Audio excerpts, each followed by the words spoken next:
सास बहू का लिव इन रिलेशन। नेहा खुले विचारों वाली लड़की थी। अरे नेहा, क्या दिन में सोती है? ससुराल में ऐसा नहीं चलेगा, वहां तो काम करना पड़ेगा। काम जितना काम होगा कर लूंगी माँ, पर अगर कोई ये कहे कि सारा आराम छोड़कर सिर्फ काम ही करना है तो ना भी ना, मुझे नहीं करनी शादी। अरे कैसी बात कर रही हो? अच्छा चलो जाकर नहा लो, मैं नाश्ता लगा देती हूँ, फिर तुम्हें कॉलेज भी तो जाना है। नेहा कॉलेज के लिए निकल जाती है। वो सोचने लगती है कि ससुराल में वो कैसे मैनेज करेगी। क्या हुआ नेहा, परेशान लग रही हो? अरे यार, तू तो मुझे जानती है ना, मुझे अपनी लाइफ बिल्कुल परफेक्ट चाहिए, लेकिन लग नहीं रहा लोग मानेंगे। यार, कहीं मेरी शादी ऐसे घर ना हो जाए जहां मेरी जिंदगी ही नरक हो जाए। अरे मैंने ना कल एक इंग्लिश फिल्म देखी थी, उसमें भी कुछ ऐसी ही समस्या थी हीरोइन की। अच्छा, तो फिर क्या किया उसने? उसने तो अपने होने वाले पति से साफ साफ कह दिया कि वो पहले उसके घर कुछ दिन तक बिना शादी के रह कर देखेगी, और अगर ठीक लगा तो ठीक, वरना तेरे मेरे रास्ते अलग। अरे हाँ यार, ये तो बिल्कुल सही आइडिया दे रही है तू मुझे। चल मैं तो चली, थैंक्स यार, तूने मेरी प्रॉब्लम सॉल्व कर दी। ये बोलकर नेहा खुशी खुशी वहां से निकल जाती है, लेकिन पीछे से उसकी सहेली कहती है, अरे नेहा, नहीं नहीं, कुछ नहीं सुनना मुझे। ये बोलकर वो वहां से चली जाती है। हे भगवान, पूरी बात सुने बिना ही चली गई।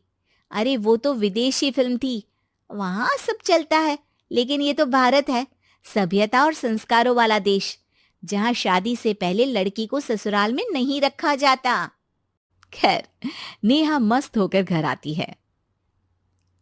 नेहा, कल तुझे लड़के वाले देखने आने वाले हैं, और हाँ, इस बार कोई बहाना नहीं चलेगा। हाँ हाँ, आने दो आने दो, मैं तैयार हूं शादी के लिए। अगले दिन लड़के वाले आते हैं, जहां लड़का कहता है, मुझे अकेले में लड़की से कुछ पूछना है। हाँ हाँ, क्यों नहीं बेटा, जाओ नेहा, घर तो दिखा दो इन्हें। नेहा भी खुश हो जाती है कि उसे मौका मिल गया है लड़के से अपनी शर्त रखने का। देखो, मुझे ना शादी से बहुत डर लगता है, पता नहीं कैसी लड़की आए, तालमेल बना पाए कि नहीं मेरे परिवार से। मैंने कई घरों में रोज का क्लेश होते देखा है। तुमने तो मेरे दिल की बात कर दी। मैं भी यही सोच रही थी कि भाई सास तो अच्छी होनी चाहिए, पति सपोर्ट करे ना करे, रहना तो पूरे दिन सास के साथ है। लेकिन मेरे पास ना इसके लिए एक बहुत अच्छा आइडिया है। अच्छा, कैसा आइडिया? क्यों ना शादी के पहले मैं कुछ दिनों तक तुम्हारे घर आकर रह लूं, तुम लोग मुझे समझ लेना, मैं तुम लोगों को समझ लूंगी। ठीक लगा तो शादी, वरना टाटा बाय बाय। क्यों? लड़के को नेहा की बात में दम लगता है। वो घर के सभी लोगों के सामने नेहा की बात रखता है। अरे पागल हो गई है क्या? ये कैसी शर्त है? अरे शादी से पहले मैं क्यों तुझे किसी और के घर भेजूंगी रहने? अरे नहीं चाहिए हमें। अरे माँ, क्या बुरा और गलत बोल रही है ये? रहना तो हम दोनों का है ना। कल को कोई परेशानी आई तो तुम सब तो ये बोलकर निकल जाओगे कि जिंदगी तुम लोगों को ही निभानी है, तुम लोगों को जो करना है करो। तब क्या करूंगा बताओ? सबके समझाने पर वो लोग मान जाते हैं। वाह, मैं 2-3 दिनों में पैकिंग कर लूंगी, तो आकर मुझे ले जाना। और नेहा पहुंच जाती है विशाल के घर। आओ आओ, ये रहा तुम्हारा कमरा। इस घर में तुम एज अ गेस्ट रहो, लेकिन माँ तुम्हें बहू की तरह ही ट्रीट करेंगी, और तुम भी उन्हें सास की तरह ही रखना। बस फिर क्या था, शुरू हो जाता है लिव इन सास बहू का ड्रामा। अरे चाय तो बना दे बहू। जी सासू माँ, अभी लाई। नेहा चाय लेकर आती है कि बस चाय लेकर आई हो, इसके साथ पकोड़े भी ले आती। लेकिन आपने तो बताया ही नहीं कि आपको चाय के साथ पकोड़े भी चाहिए। हाँ हाँ, अब तो पता चल गया ना।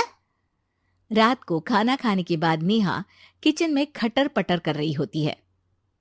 क्या हो रहा है वहां नेहा?